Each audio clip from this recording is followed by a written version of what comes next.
रियासत कर्नाटक के शिवमोगा जिले में एक मुस्लिम खातून के साथ पेश आए बदसलूकी के वाक़ये की समाजी व सियासी तज्ज़िया निगार सैयद अशरफ ने सख्त मजम्मत की है। बेंगलुरु में जनूबी हिंद न्यूज़ से बात करते हुए सैयद अशरफ ने कहा कि उन्होंने वज़ीर आला सिद्धरामैया के दफ्तर में इस सिलसिले में शिकायत रवाना की है, लेकिन अब तक KSRTC बस कंडक्टर के खिलाफ कोई कार्रवाई नहीं की गई है। सैयद अशरफ ने सवाल किया कि हुकूमत में मौजूद मुस्लिम नुमाइंदे आखिर क्या कर रहे हैं। सबसे बड़ी बात हमारी क्या है, देखो इतना बड़ा हादिसा हो गया, हमारे 2 मंत्री जो बैठे हैं बेशर्म, आज तक मुंह से एक लफ्ज नहीं निकाला है। अरे हमारे बहनों की इज्जत नीलाम हो रही है, उनको तरह तरह की गालियां दे रही हैं, लेकिन आप खामोश अपने इख्तिदार पे बैठे हो। आपको सिर्फ इख्तिदार की हवस है, पैसे कमाने की हवस है, और कोई नहीं है आपके पास, और कुछ नहीं है। अगर आप में हिम्मत होती, आप चापलूस लोग हो। याद करो, कहना है कि हुकूमत में मौजूद नुमाइंदे, माइनॉरिटी नुमाइंदे, वो भी जो है इस जानिब तवज्जो दें। तो उनको देना चाहिए था, ये काम उनका था, उनको आवाज उठाना चाहिए था, उनको जाकर इस पर कार्रवाई कराना चाहिए था। चापलूसी कब तक करोगे? आज उनके साथ हुआ है, कल हमारे साथ होगा, परसों आपकी बहन बेटियों के ऊपर भी होगा। वो दिन दूर नहीं है। अगर हम इसको अब कंट्रोल नहीं करेंगे तो जो है ना, ये आगे बढ़ता ही जाएगा। ये आपकी जिम्मेदारी थी, आप वहां बैठे थे, इख्तिदार में आप लोग बैठे हैं, आए, आपकी जिम्मेदारी होती थी, आपने कुछ नहीं किया, आपने मुंह तक नहीं खोला। आपको शर्म आनी चाहिए। सैयद अशरफ ने कहा कि कांग्रेस की हुकूमत में इस तरह के वाक़यात का पेश आना अफसोसनाक है, तशवीशनाक है। सैयद अशरफ ने कहा कि बस कंडक्टर को फौरी तौर पर गुंडा एक्ट और जिनसी हिरासानी एक्ट के तहत गिरफ्तार किया जाना चाहिए, ताकि मुस्तकबिल में ऐसे वाक़यात दोबारा पेश न आए। मैं कल शाम को जो है ना, जैसे मेरे पास ये वीडियो आया, मैंने फौरी तौर पर वजीर आला के एक मुशीर को भेजा और उन्होंने वजीर आला तक पहुंचाया, और उनसे मैं ये गुजारिश भी की थी कि फौरी तौर पर इसे ट्रांसपोर्ट मिनिस्टर को भी भेजा जाए। शायद उन्होंने भेजा होगा, लेकिन अब तक जो है ना उस पर कोई कार्रवाई नहीं हुई है। फौरी तौर पर जो है ना उस पर गुंडा एक्ट के तहत ऐसे लोगों को अंदर डालना चाहिए, क्योंकि ये सेक्सुअल हैरासमेंट का मामला है, और जानबूझकर जो है ना एक मुस्लिम खवातीन के सामने जाके जो बदतमीजी की है, उसे आयल फैल गालियां दी हैं, जो हम बर्दाश्त करेंगे नहीं। इस चीज को हम कब तक बर्दाश्त करेंगे भाई? सैयद अशरफ ने कहा कि चंद मुट्ठी भर फिरका परस्त लोग मुसलमानों की तारीख को मिटाने की कोशिश कर रहे हैं। वतन अजीज हिंदुस्तान के लिए मुसलमानों के कारनामों और कुर्बानियों पर पर्दा डालने की कोशिश कर रहे हैं, लेकिन हकीकत यह है कि जब भी मुल्क किसी मुसीबत या परेशानी में मुब्तला हुआ है, मुसलमानों ने तन मन धन के साथ अपने वतन की हिफाजत और तरक्की के लिए कुर्बानियाँ पेश की हैं। इसकी मिसाल हैदराबाद के नवाब मरहूम मीर उस्मान अली और मुल्क के मौजूदा सनतकारों में अजीम प्रेम जी हैं। सैयद अशरफ ने कहा कि ऐसी कई मिसालें मिलती हैं कि हर शोबे में मुसलमानों ने अपने वतन की तामीर और तरक्की में बढ़ चढ़कर हिस्सा लिया है, लेकिन चंद मुट्ठी भर लोग मुसलमानों के खिलाफ गलत फहमियाँ प्रोपागंडा करते हुए समाज में नफरत की दीवारें खड़ी कर रहे हैं। लिहाजा नफरत फैलाने वालों के खिलाफ, फिरका परस्ती का जहर उगलने वालों के खिलाफ हुकूमत सख्त से सख्त कार्रवाई करे। सैयद अशरफ ने कहा कि मुसलमानों की भी जिम्मेदारी है कि वो वतन के लिए अपने कारनामों, कुर्बानियों को अवाम के सामने पेश करते रहें और तमाम मज़ाहिब के लोगों के साथ दोस्ताना ताल्लुकात, खुशगवार ताल्लुकात को कायम रखें। मुट्ठी भर फिरका परस्त लोगों की साजिशों को नाकाम बनाएं।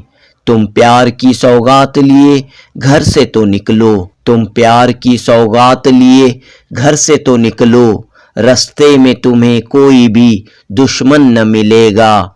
जुनूबी न्यूज़ रिपोर्ट।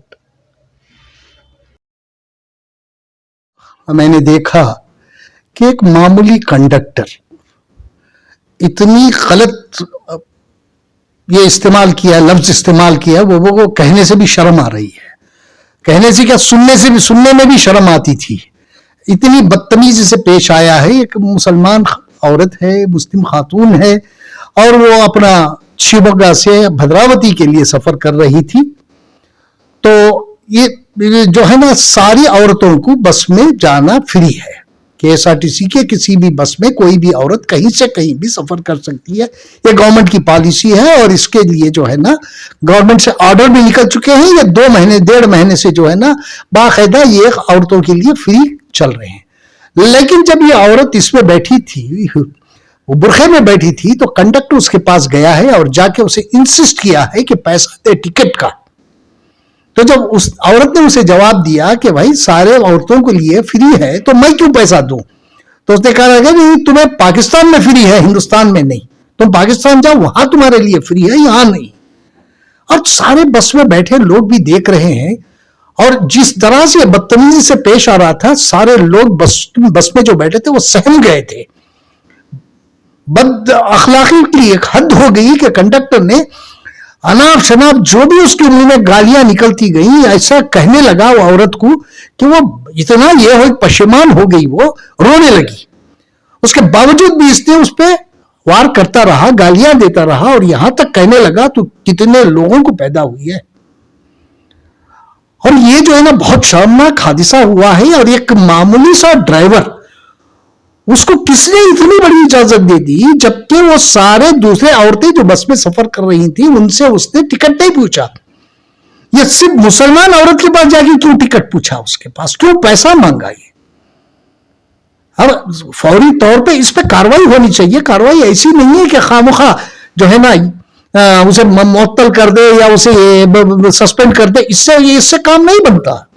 उसको गुंडा एक्ट के तहत फौरी तौर पर गिरफ्तार करना चाहिए उसे, क्योंकि उसने एक शरीफ औरत की बदतमीजी से पेश आया है। उसके साथ जो है ना, सेक्सुअल हैरासमेंट का केस उस पर 376 उस पर दाखिल करना चाहिए। सेक्सुअल हैरासमेंट केस में उसे अंदर करना चाहिए। साथ ही साथ जो है ना, उसे ऐसे लोगों को गुंडा एक्ट में डालना चाहिए। जबकि उसे मालूम है ये एक मामूली कंडक्टर है, और कंडक्टर की इतनी हिम्मत, और ये कह दे कि तुम पाकिस्तान जाओ। ये कौन होता है वे हमें पाकिस्तान भेजने के लिए? किसी के बाप की जागीर है हिंदुस्तान? हिंदुस्तान हमारा है, हम सबका है हिंदुस्तान। और ये कंडक्टर उठ के कह रहे हैं, अब आजकल जो है ना, जो भी आदमी उठता है सीधे सीधे कह देता मुसलमानों को पाकिस्तान चले जाओ। क्यों पाकिस्तान जाए? 1947 में जब जिन्ना ने पाकिस्तान का परचम लहराया था, उसी दिन हमारे पुरखों ने यह कह दिया था, और जिन्ना की उसी से उसके परचम को ये करके जो है ना, रिजेक्ट करते हुए जो है ना, हिंदुस्तान का परचम थामा था हमारे बुजुर्गों ने, हमारे पुरखों ने। और हम सबसे ज्यादा कुर्बानी देने वालों में से हम हैं, मुसलमान हैं। 93,300 शहीदों के नाम दर्ज हैं इंडिया गेट पे। उसमें 61,300 मुसलमान शहीद हुए हैं। दूसरे नंबर पर हमारे सरदार भाइयों का नाम आता है। और किस तरह की कुर्बानी दे। आज भी वो रुड़की का कुआं आज भी है, जिसमें जब ब्रिटिशर्स ने, उनके जवानों ने हमला कर दिया हमारे उलमाओं पे, सैकड़ों उलमाओं का कत्लेआम कर दिया, औरतों की इज्जतें लूटने लगे। उस टाइम पे जो है ना, सारी औरतें उस कुएं में छलांग लगा दी अपनी इज्जत बचाने के लिए। हमारे सारे उलमाओं को शहीद कर दिए गया, और क्या क्या हमें यह देना है? एक वाकया और मैं सुनाना चाहता हूं। 1962 में जब लाल बहादुर शास्त्री जी इस देश के प्राइम मिनिस्टर थे, एक जंग शुरू हो गई थी। 1962 की जंग, जो पाकिस्तान और जो है ना, इसके पाकिस्तान हिंदुस्तान के दरमियान थी वो जंग। और जो है ना, उस जंग में जो है ना, पाकिस्तान, इन्होंने शास्त्री जी ने ये अनाउंस किया रेडियो पे कि हम लोग माली हालात हमारी बहुत कमजोर हैं, हम जंग का मुकाबला कर नहीं सकते, हम पीछे हट रहे हैं। तो उस टाइम पे मीर उस्मान अली जो हैदराबाद के निजाम थे, उन्होंने इनको फोन किया, शास्त्री जी को फोन किया और कहा कि शास्त्री जी मैं आपसे मिलना चाहता हूं, या आप यहां आए तो बेहतर होगा। तो शास्त्री जी जब हैदराबाद जाने के लिए निकले तो कुछ लोगों ने शास्त्री जी को एडवाइस किया कि आप वहां मत जाइएगा, क्योंकि मीर साहब जो हैं वो बहुत ही कंजूस आदमी है, उन्होंने अपनी टोपी नहीं बदलते। तो यहां तक कि मीर उस्मान अली साहब जो है ना अपनी टोपी नहीं बदलते, उनकी जिंदगी में 3 टोपियां पहने हैं। वो बहुत सिंपल आदमी थे, सिंपल जिंदगी करते थे। उसके बावजूद भी शास्त्री जी ने यह तय किया कि मुझे वहां जाना ही है जब उनकी दावत है। तो वो दावत पे अपनी जाते हैं, वहां जाने के बाद देखते हैं तो फौरन इनको जो है ना शास्त्री जी को अपने खजाने में ले जाते हैं। खजाने में ले जाके कहते हैं कि ये जो है ना ये सारा खजीना जो है ना ये मुल्क के लिए है, आप जो चाहिए इसमें से ले जाइएगा। जिस आदमी को बखील कहते थे वो आदमी जो है ना हिंदुस्तान और पाकिस्तान की लड़ाई में जो है ना, और ये कह रहा है कि ये खजाना जो है ना हिंदुस्तान को बचाने के लिए आप इसमें से ले जाइए। और 5000 केजी सोना, 5000 केजी सोना और कई करोड़ रुपए जो है ना अतिये में शास्त्री जी को देते हैं।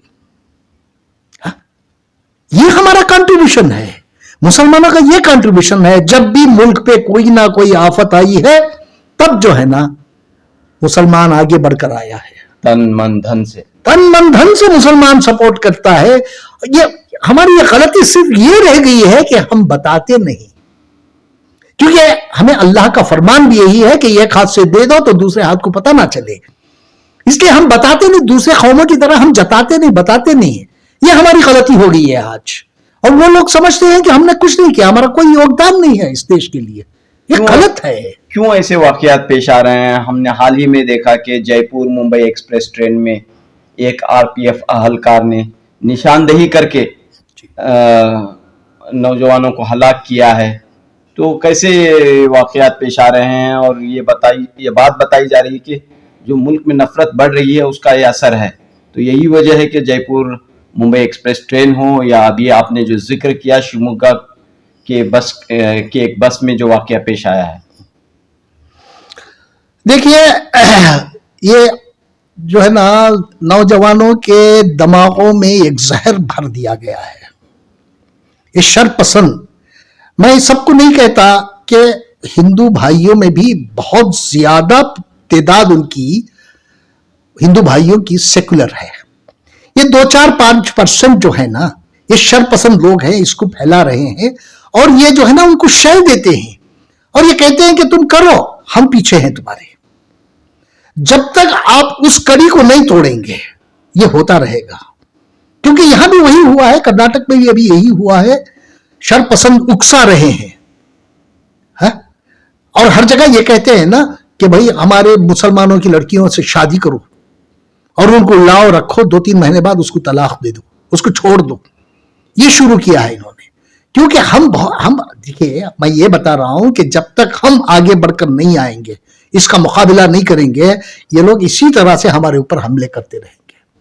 रियासत में अब जबकि कांग्रेस की हुकूमत है, सिद्धरामैया वजीर आला हैं, जैसे उन्होंने इक़्तिदार संभाला तो उनका बयान ये था कि वो मॉरल पॉलिसिंग के खिलाफ सख्त कार्रवाई करेंगे।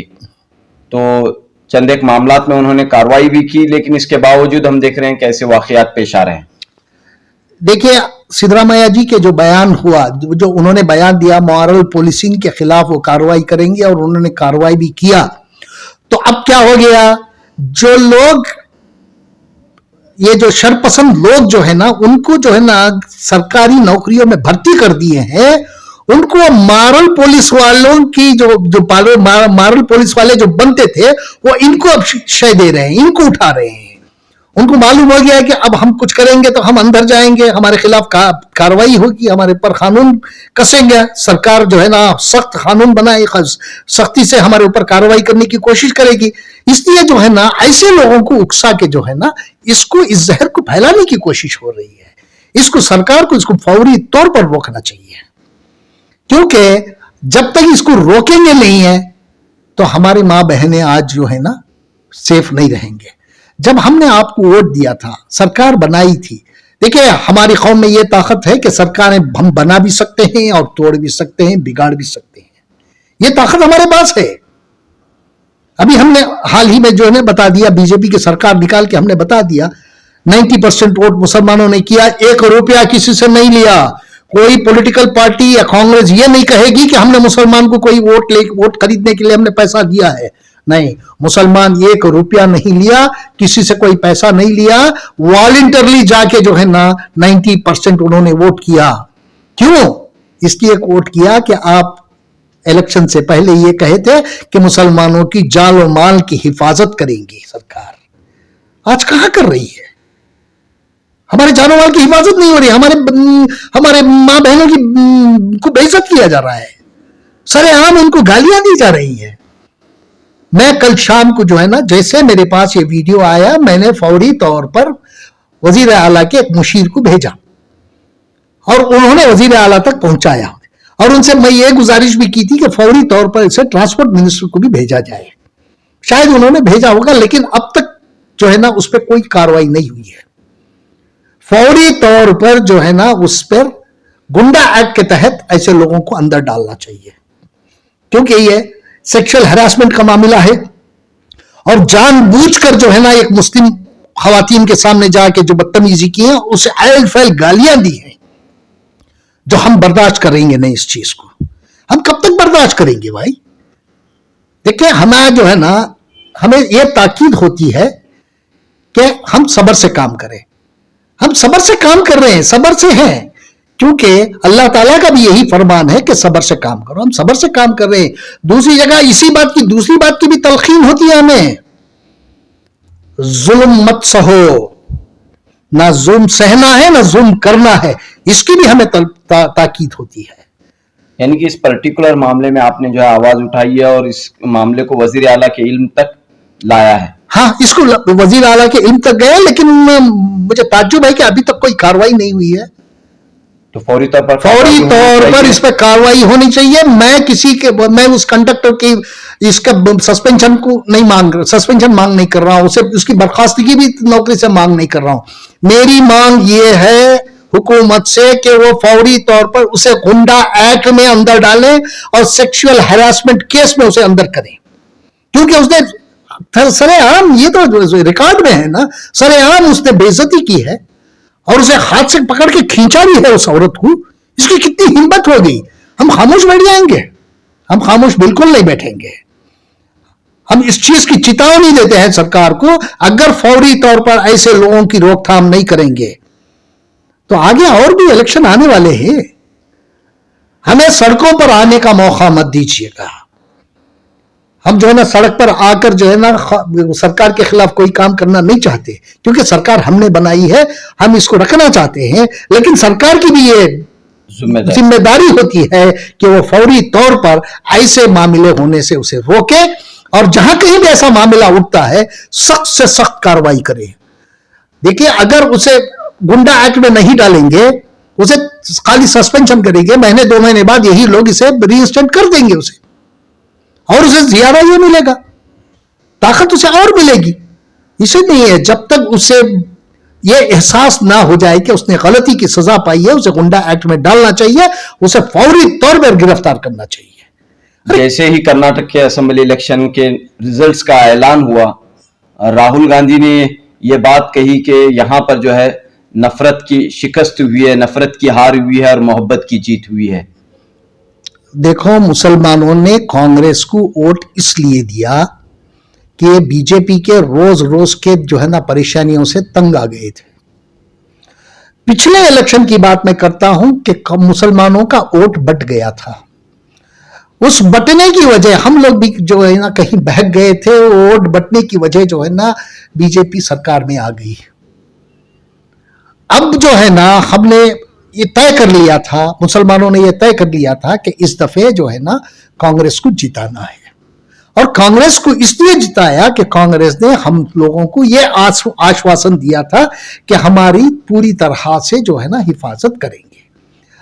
हमारी जान और माल की हिफाजत करेंगे, हमारे आबरू की हिफाजत करेंगे, ये आश्वासन कांग्रेस वालों ने दिया था।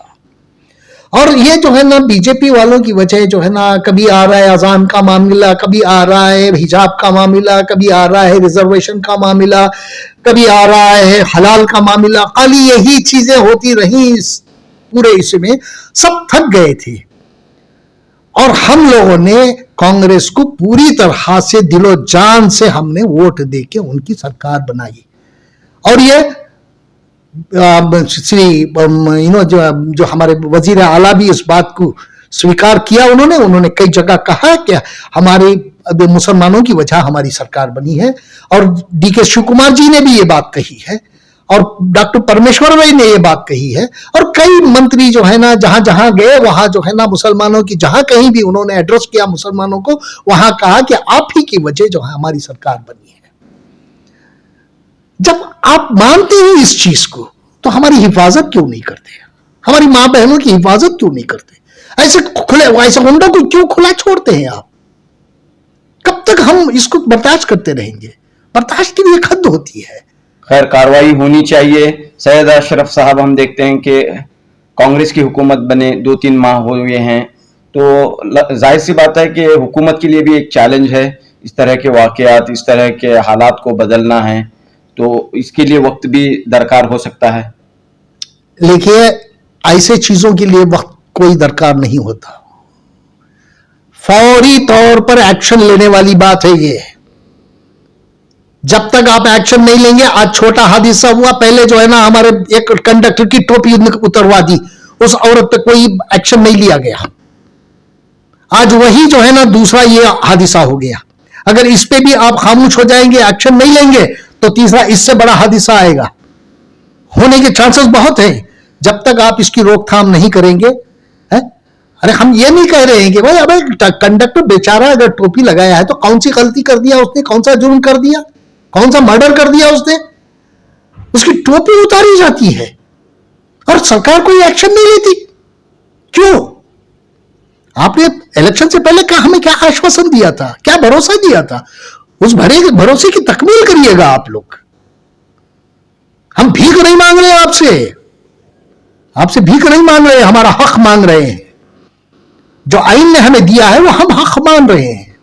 हमारी हिफाजत आपकी जिम्मेदारी है, हमारी मां बहनों की हिफाजत आपकी जिम्मेदारी है। आप ऐसा गुंडों को खुला नहीं छोड़ सकते, आप इन पर सख्त से सख्त कार्रवाई करें।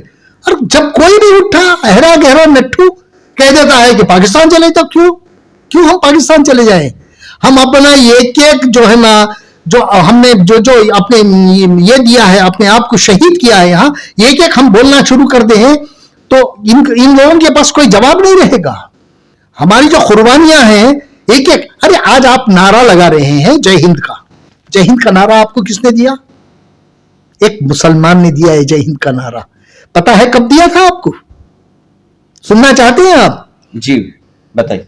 जब सुभाष चंद्र बोस जी जर्मनी गए, जर्मनी जाके वो एक कॉलेज, एक इसमें यूनिवर्सिटी में जाते हैं, वहां स्टूडेंट से मिलते हैं। जब स्टूडेंट से मिलते हैं तो उसमें एक मुसलमान, उसका नाम जो है ना अब्दुल हसन, एक स्टूडेंट इनके सामने आता है, तो सुभाष चंद्र बोस जी हाथ मिलाते हैं, हाय कह के, वर्ड हाय कहते हैं उन्होंने। तो ये जो है ना हसन, अब्दुल हसन जो है ना अपना हाथ पीछे कर लेते हैं। ये स्टूडेंट अपना हाथ पीछे कर लेता है और उनसे सवाल करता है सुभाष चंद्र बोस जी से, आप जो है ना ये इन्हीं की जुबान बोल रहे हैं, आप ब्रिटिशर्स की जुबान बोल रहे हैं, ब्रिटिशर्स हाय कहते हैं। तो सुभाष चंद्र बोस कहते हैं कि फिर हमें क्या कहना चाहिए? तो जब कहता है कि जो है ना हमें जो है ना जय हिंद, हम इस मुल्क के मालिक हैं, हम इस मुल्क के रखवाले हैं, इसलिए जय हिंद होना चाहिए। ये नारा एक मुसलमान देता है, मुसलमान स्टूडेंट देता है। और उस दिन से आज तक हम जय हिंद का नारा लगाते हैं। लोग भूल गए हैं कि किसने नारा दिया था ये। आज हम तिरंगा लहराते हैं, तिरंगा किसने दिया, किसने बनाया? ये डिजाइन एक आईसीएस ऑफिसर थी जो इसमें काम करती थी, अपने पीएमओ में वही ICS ऑफिसर थी वो, उनका नाम था सुरैया बदरुद्दीन तैयब जी। सुरैया बदरुद्दीन तैयब जी, ये बदरुद्दीन तैयब जी जो बाद में सॉलिसिटर जनरल रहे, उसके बाद जो है ना महाराष्ट्र हाई कोर्ट के जो है ना बॉम्बे हाई कोर्ट के चीफ जस्टिस भी हुए। ये पहले अटॉर्नी जनरल थे, बदरुद्दीन तैयब जी पहले अटॉर्नी जनरल थे हिंदुस्तान के। उन्होंने, सुरैया ने ये बनाया, डिजाइन किया। कई डिजाइन आए गांधी जी और नेहरू जी के सामने, लेकिन ये डिजाइन इतना पसंद आ गया कि इन्होंने 17 जुलाई 1947 में तिरंगे का अप्रूवल दिया।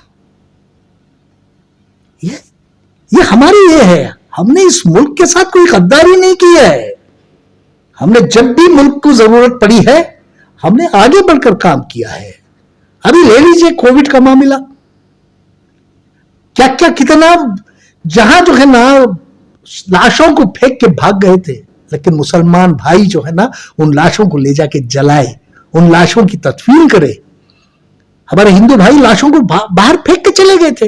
बॉम्बे में क्या हाल हुआ, बेंगलोर में क्या हाल हुआ, लाशों के ढेर लग गए थे, लेकिन मुसलमान भाई अपनी जान की परवाह किए बगैर जो है ना इन सबको उठा के जो है ना उनका अंतिम संस्कार किया। क्यों? क्योंकि वो भी हमारे भाई थे। हम किसी को ये नहीं समझते, ये भी हमारे भाई हैं।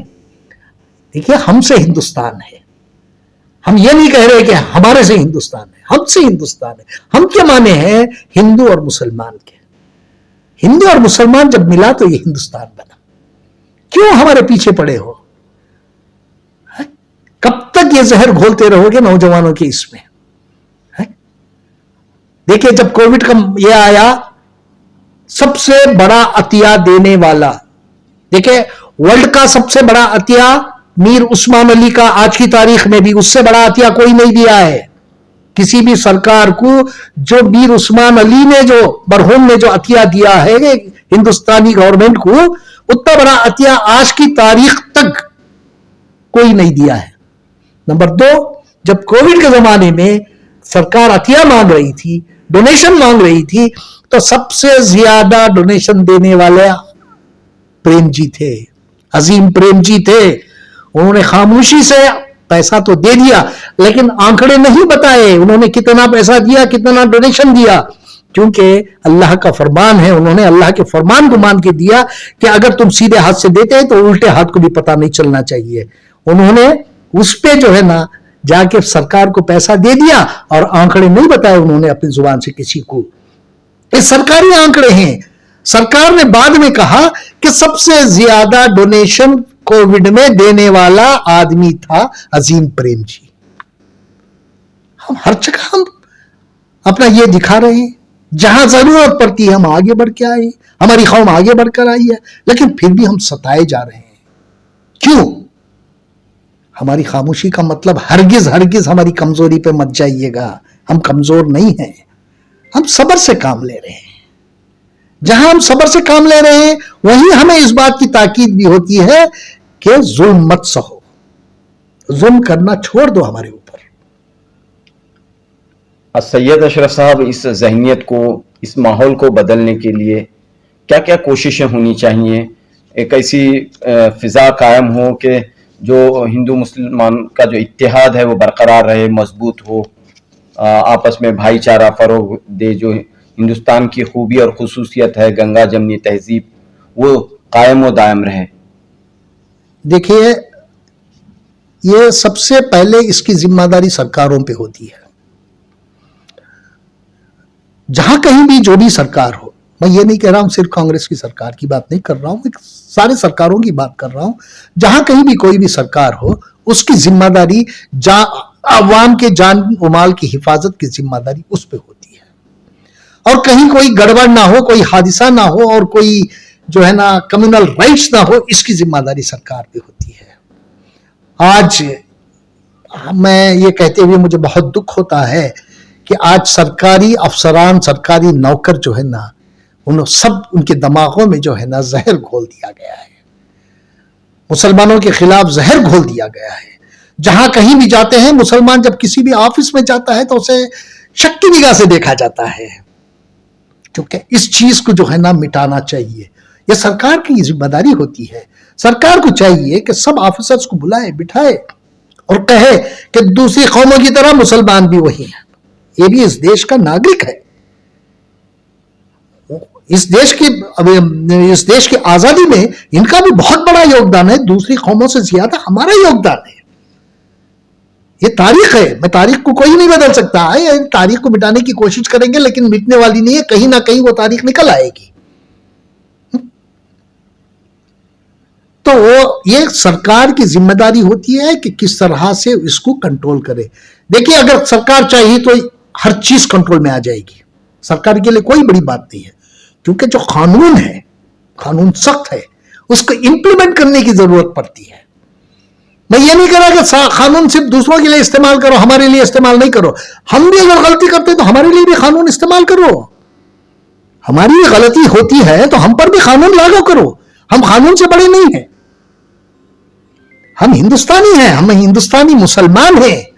हम पहले, हमारा नाम हिंदुस्तान में आता है, हम यहीं पैदा होते हैं और यहीं की मिट्टी में दफन हो जाते हैं। हम बह के जाने वालों में से नहीं हैं, पानी में जो बहा देते हैं वो नहीं है। हम यहीं दफन होते हैं, यहीं पैदा हुए, यहीं बड़े, यहीं खाए पिए, सब कुछ यहीं किया और यहीं इसी मिट्टी में दफन हो जाते हैं। हम, हमारे ऊपर शक की निगाह से मत देखिएगा। हम जो है ना इस देश के लिए पहले भी कुर्बानी दे रहे, आज भी कुर्बानी देंगे और कल आने वाले कल भी हम कुर्बानी देंगे इस देश के लिए। ये हमारा, ये हमारे खून में है, ये हमारे पुरखों ने सिखाया है। सबसे बड़ी बात, ईमान वालों के लिए एक जो है ना अल्लाह ताला का ये फरमान है, वतन से मोहब्बत मुसलमान का आधा ईमान।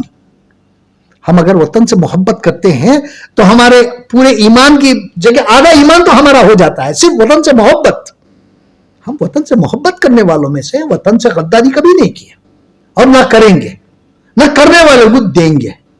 तो सबसे पहले हुकूमत की जिम्मेदारी होती है, सिविल सोसाइटीज की भी जिम्मेदारी होनी चाहिए। देखिए, मैंने कहा ना 95% हिंदू भाई सेक्युलर है, 95%। ये 2-4% वाले जो लोग हैं ना, ये शर पसंद लोग, इनका फैलाया हुआ ये जाल है। जिस दिन वो 95% एक हो जाएंगे तो ये शर पसंद जो है ना कहीं भी नजर नहीं आएंगे, उसके बाद ये भाग जाएंगे। लेकिन हमें उनके कॉन्फिडेंस में लेना पड़ेगा, हमें उन लोगों से मिलना पड़ेगा, उनको हमें इनवाइट करना पड़ेगा, उनको बुलाना पड़ेगा, हमारे मसाजिदों में ले जाके हम क्या करते हैं दिखाना पड़ेगा। अब कुछ दिन पहले कुछ लोगों ने मस्जिद दर्शन शुरू करा था, ये अच्छी एक शुरुआत थी, वो हमें करना चाहिए। ऐसी चीजों से जो है ना मेल मिलाप बढ़ता है। अभी मैं हाल ही में कहा था कि भाई जब 26 जनवरी और 15 अगस्त जो है ना, ये दोनों ईदें मुसलमान इस तरह से मनाए जो बकरीद और रमजान मनाते हैं। ये दो ईदों के साथ साथ, बकरीद और रमजान की ईदों के साथ साथ 15 जनवरी और 15 अगस्त और 26 जनवरी को भी मनाना चाहिए, इस तरह से मनाना चाहिए। तब हम लोगों को, इन लोगों को बुलाए बिठाए, हम लोग बात करें, हमारे मसले इनके सामने रखें, उनके मसाले हम लोग लें, मिलजुल कर आपस में बैठकर जो है ना बातचीत करें, जब भी जो है ना जाके ये मामला सुलझेगा। वरना जो है ना ये शर पसंद जो कर रहे हैं उससे हम दब के रह गए तो ये हमें और दबाने की कोशिश करेंगे, इसलिए डर रहे। देखिए 95% जो हिंदू भाई जो सेक्युलर है वो डर रहा है, क्योंकि हमारे तरफ से कोई कार्रवाई नहीं हो रही है, हम लोग उनसे मिलने जुलने की कोशिश नहीं कर रहे हैं। अब वो भी समझ रहे हैं कि वो जो शरपसंद कह रहे हैं वो सही है बोल के, उसे हमें उन लोगों तक जाना है, उन लोगों को मिलना है, उन लोगों से बैठ के बातचीत करके उनको बताना है, क्योंकि जो है ना सबसे बड़ा हमारे लिए मुल्क है आज। लेकिन हम देखते हैं कि इक़्तिदार की खातिर, पावर की खातिर, जैसा कि आपने कहा कि 3-4% लोग हैं जो समाज की फिजा को खराब करते हैं, वो जो है आज भी सरगर्म हैं और यही वजह है कि एक तबके को निशाना बनाकर फिर दोबारा इक़्तिदार हासिल करने की कोशिशें यहाँ पर होती हुई दिखाई दे रही हैं। देखिए सबसे बड़ी बात इसमें यह है कि जो तबका जबरदस्ती जो गड़बड़ मचाने की कोशिश कर रहा है उसकी कोई उसका कोई वजूद नहीं है, बहुत कम है, उनका परसेंटेज बहुत कम है। लेकिन हमारी खामोशी पे जो है ना, वो लोग हमें निशाना बना रहे हैं, हमारी खामोशी पे वो लोग हमें निशाना बना रहे हैं।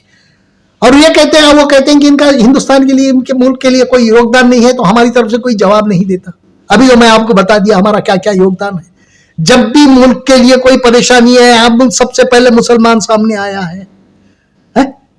हर फील्ड में हर कंट्रीब्यूशन, फील्ड में हमारा कंट्रीब्यूशन है, लेकिन हम जताते नहीं, हम बताते नहीं, ये हमारी कमजोरी है। उसका फायदा वो लोग उठा रहे हैं, क्योंकि उनके पास जो है ना मास ये है, उनके पास ये एकता है, उनके पास वो जो है ना फैलाते हैं, चीजों को फैला देते हैं वो।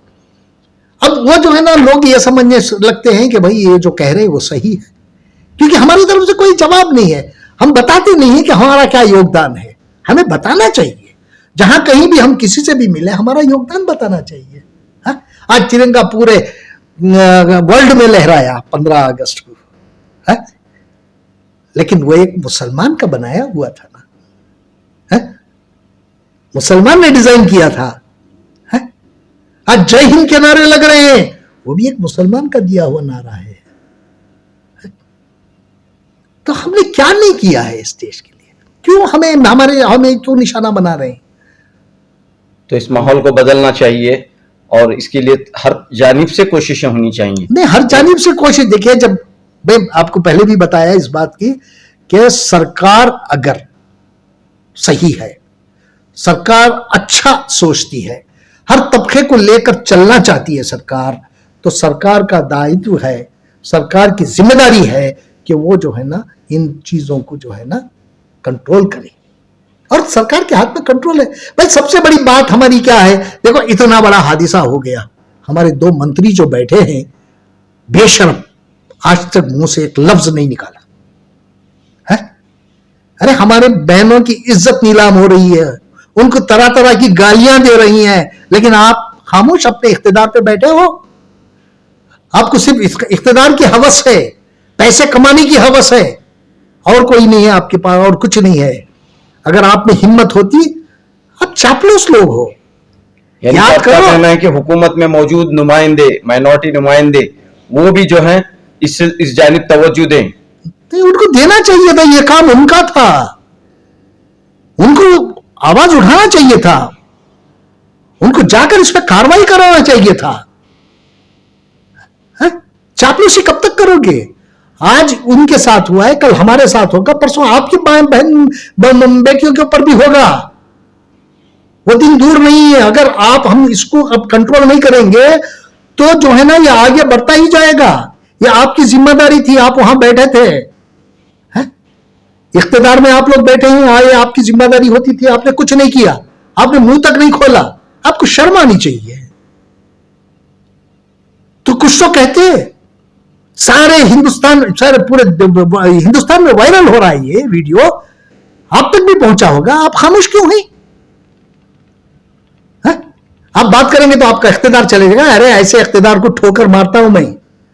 ऐसा इख्तिदार नहीं चाहिए जिसमें हमारी मां बहनों की इज्जत नीलाम होती हो। अगर तुम्हारे में हिम्मत है तो निकलो, बाहर आओ। अरे हुकूमत पे दबाव डालो, हुकूमत से कहो क्या उन्होंने हमसे वादे किए थे, उस वादे को पूरा करने की बात करो। इख्तिदार मिल गया, बैठ गए। इख्तिदार एंजॉय करने के लिए है क्या? काम करने के लिए होता है इख्तिदार, मजे लेने के लिए नहीं है इख्तिदार। पढ़े लिखे लोग होते तो कुछ और बात होती। अरे अजीज सेठ साहब को याद करो, अगर कोई भी छोटा सा भी एक ये हो जाता, हादसा हो जाता, तो इतना ये मचा देते थे, शोर मचा देते थे कि चीफ मिनिस्टर उनके घर चाहे पहुंच जाता था। ये उसके सीएम के पास ये नहीं जाते थे, सीएम इनके घर तक पहुंच जाता था। इतना डर था। वो डर तुम्हारे में कहां है? चापलूस। उनको इख्तिदार की भूख नहीं थी अजीज सेठ साहब को। जो भी बोलते बेबाकी से बोलते, जो किसी को डरते नहीं थे। वो कहते, एक बार मुझसे कह रहे थे, देखो मैं कभी जो है ना पावर के पीछे, इख्तिदार के पीछे भागा नहीं, इख्तिदार मेरे पीछे भागता आ रहा है, मैं क्या करूं? बोलते मेरे सामने, मुझसे कहा है कई बार इन्होंने, मैं इख्तिदार के पीछे कभी नहीं भागा, इख्तिदार मेरे पीछे भागता है, मैं क्या करूं? ऐसे जो है अजीज सेठ बनो। उन्होंने कई बार ठोकर मार दिया कुर्सी को, बाहर निकल आए हो। एक जमाना था अजीज सेठ साहब को बहुत बड़े 2 पोर्टफोलियो दिए थे, उन्होंने कहा कि नहीं, मुझे औकाफ का 1 पोर्टफोलियो चाहिए। मैं बताना चाहता हूं कि औकाफ एक बहुत बड़ा पोर्टफोलियो है बोल के, और उन्होंने सिर्फ 1 पोर्टफोलियो लिया औकाफ का। ये होती है। आप पहले सरकार बनने से पहले मन जब ये फला पोर्टफोलियो मिल रहा है, यहां ये पोर्टफोलियो मिल रहा है, मैंने ये डिमांड की है, मैंने वो डिमांड की है। अरे आपने कह दिया कि 2800 रुपये हमें 800 करोड़ रुपया हमने इसमें मिल रहा है बजट में है? और मैं बात कर चुका हूं, ये जमीर अहमद खान की ये थी, सब लोगों से कहने लगे 2800 रुपये में 2800 करोड़ रुपए हमें मिल रहा है। मिला कितना? 2001 करोड़। 800 करोड़ कहां चले गए? वो पहले कहा मैं 5000 करोड़ मांगा था, लेकिन जो है जो स्कीमें अब लागू कर दिए हैं इसलिए जो है ना मुश्किल हो रहा है, इसलिए जो है ना वजीर आला ने मुझे कहा है कि 2800 करोड़ देंगे। ये आपकी ये है, मेरे पास उसकी पेपर कटिंग है, आपने खुद कहा है। ये जब बजट आया तो कितना मिला हमें? 2001 करोड़। उसमें भी 200 करोड़ रुपए जो है ना क्रिश्चियन डेवलपमेंट कारपोरेशन को चले गए और जैन डेवलपमेंट कारपोरेशन को चले गए, उसमें भी 200 करोड़ चले गए। और ये 2000 करोड़, ये 1800 करोड़ जो हमारे पास बचा है वो सिर्फ मुसलमानों के लिए नहीं है, माइनॉरिटीज के लिए है? जब आपसे नहीं होता है तो ऐसी बातें मत करिएगा, जो बातें करें उसमें जो है ना कायम रहिएगा। खामखा की बातें क्यों करते हैं? अरे शर्म आती है हमें कहते हुए, और आपको तो शर्म नहीं आई जमीर अहमद खान, आपको तो शर्म नहीं आई इसलिए कि माइनॉरिटी कमीशन को 1 लाख रुपया, 1 लाख रुपए का मतलब समझते हैं आप? 274 रुपए पर डे, 274 पर डे में माइनॉरिटी कमीशन को चलना है 1 साल तक। उर्दू एकेडमी को 1 लाख रुपया, वहां भी 274 रुपए, वो भी 1 साल तक 274 में चलाना है। हर दिन 274 रुपए मिले। हाँ? उर्दू एकेडमी को खत्म करना चाहते हैं आप? हैं? उर्दू जो है ना बहुत, ये हमारी मुसलमानों की लैंग्वेज है ही नहीं है, ये तो सारे हिंदुस्तान की लैंग्वेज है। ये उर्दूदान कितने हैं? 3 प्राइम मिनिस्टर बन गए उर्दूदान। नरसिम्हा राव उर्दूदान थे, आई.के. गुजराल साहब उर्दूदान थे, हैं? चीफ मिनिस्टर हमारे deputy prime minister Devilal ji उर्दूदान थे, हैं? विजय भास्कर रेड्डी चीफ मिनिस्टर आंध्रा उर्दूदान थे। अब हमारे कर्नाटक में ये ले लो, धर्म सिंह जी उर्दूदान थे, प्रकाश सिंह बादल अभी उनका इंतकाल हुआ, पंजाब के चीफ मिनिस्टर थे, वो उर्दूदान थे। किन किन की हम बात करें? उर्दू हमारी जुबान नहीं है, ये मुल्क की जुबान है, इसको फरोग देना हर सरकार का फर्ज है। लेकिन सारी नहीं, देखिए मैं ये कह रहा हूं सारी जुबानों को फरोग दो, मैं ये नहीं कह रहा हूं सिर्फ उर्दू को फरोग दो, लेकिन 1 लाख रुपया आप दे रहे हैं उर्दू एकेडमी के लिए, 1 साल के बजट में 1 लाख रुपया। और वो माइनॉरिटी मिनिस्टर कौन? जमीर अहमद खान। 1 लाख पे खुश तुम्हें? 1 लाख में खुश हो गए तुम्हें? लेकिन कहा यह जा रहा है कि उर्दू एकेडमी के पास जो है पिछले हुकूमत का फंड है, यानी पुराना बजट है, इसीलिए वहां पर 1 लाख रुपया दिया गया है। देखिए जो दे दिया ना, क्यों उस पर आप ये कर रहे हैं? दूसरे अकादमी को तो आप ऐसे ही कर रहे हैं क्या? उनके साथ ऐसा बर्ताव हो रहा है क्या? फिर उर्दू एकेडमी के साथ क्यों ऐसा बर्ताव?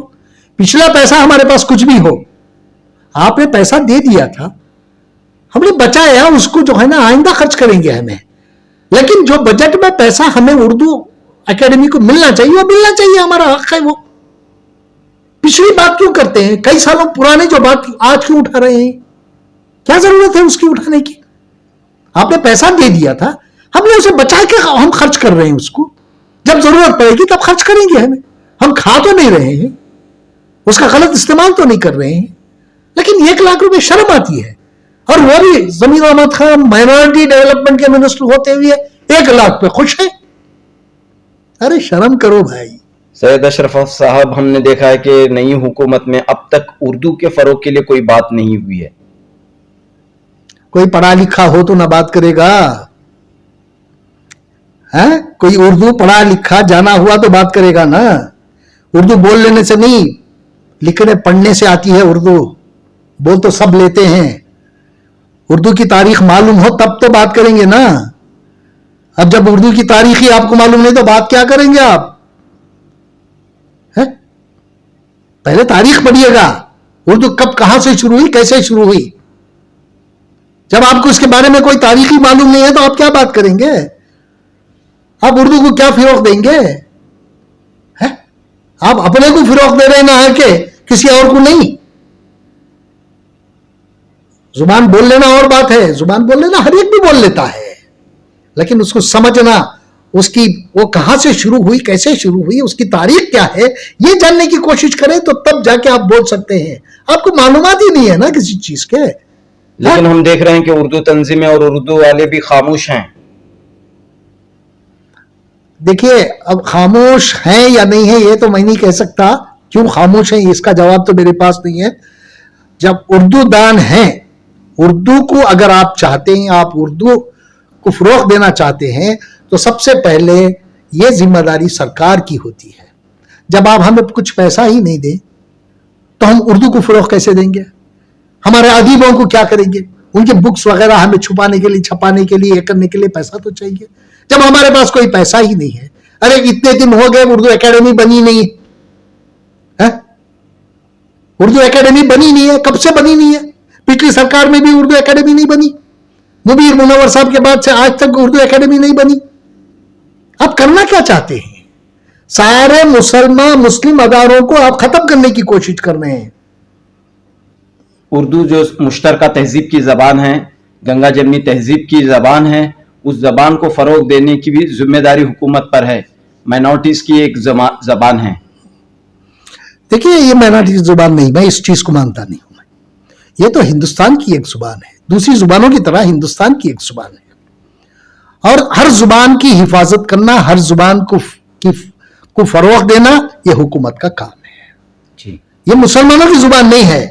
मुसलमान ने अपना लिया, मुसलमान बोलता है उर्दू, तो ये उनके इस पे ये उनसे ये कह दिया कि ये मुसलमानों की जुबान है, ये गलत है। ये हिंदुस्तान की जुबान है जी।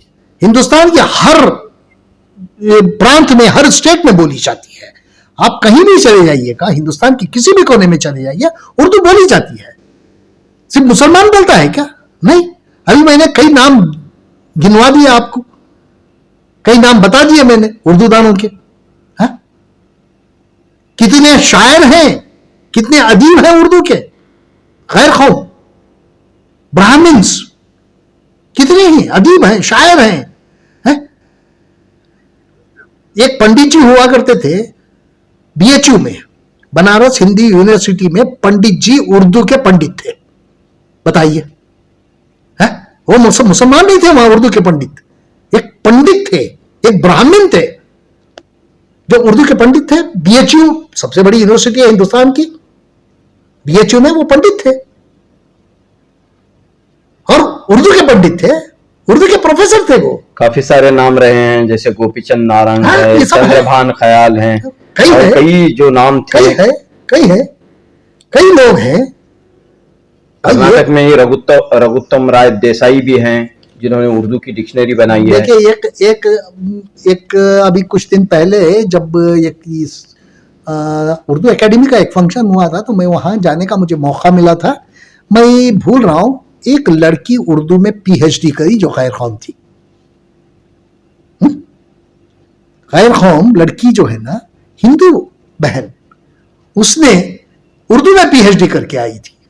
अब बताइए, ये उर्दू क्या सिर्फ मुसलमानों की जुबान है? नहीं, ये सारी कौमों की जुबान है।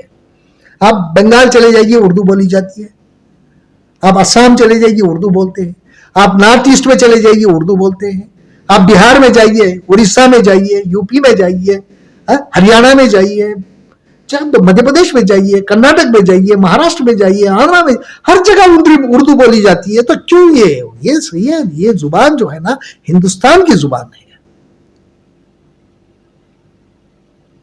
मुसलमान बोलता है इसलिए मुसलमानों की जुबान हो जाएगी, अब इसको खत्म करो। अरे क्यों खत्म करोगे? हम भी बोलते हैं, आप भी बोलते हैं, हमारे हिंदू भाई भी यहां बोलते हैं, कर्नाटक में भी बोलते हैं हमारे हिंदू भाई स्पीच करते हैं उर्दू में है। देखिए हर बार कोई ना कोई उठ के ये कह देता है कि तुम पाकिस्तान जाओ, इस चीज को हम बर्दाश्त नहीं करेंगे, बहुत हो गया, सुन लिया, बहुत सुन लिया।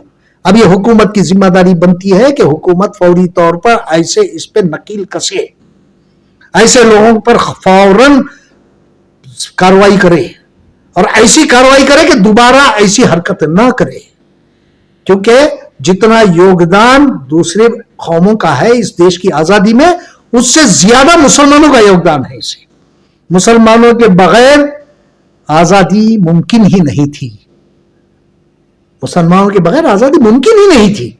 हम लोगों ने, हमारे पुरखों ने अपने आप को शहीद किया है, कुर्बानियां दी हैं, हर तरह से तन मन धन से कुर्बानियां दी हैं। उसका लिहाज करो और हमें सताने की कोशिश मत करो, बहुत हो गया। अब ये हुकूमत की जिम्मेदारी बनती है कि हुकूमत आगे चलकर इससे कैसा इस पे कंट्रोल लाती है, ये अब हमें देखना है। बहुत बहुत शुक्रिया। Thank you.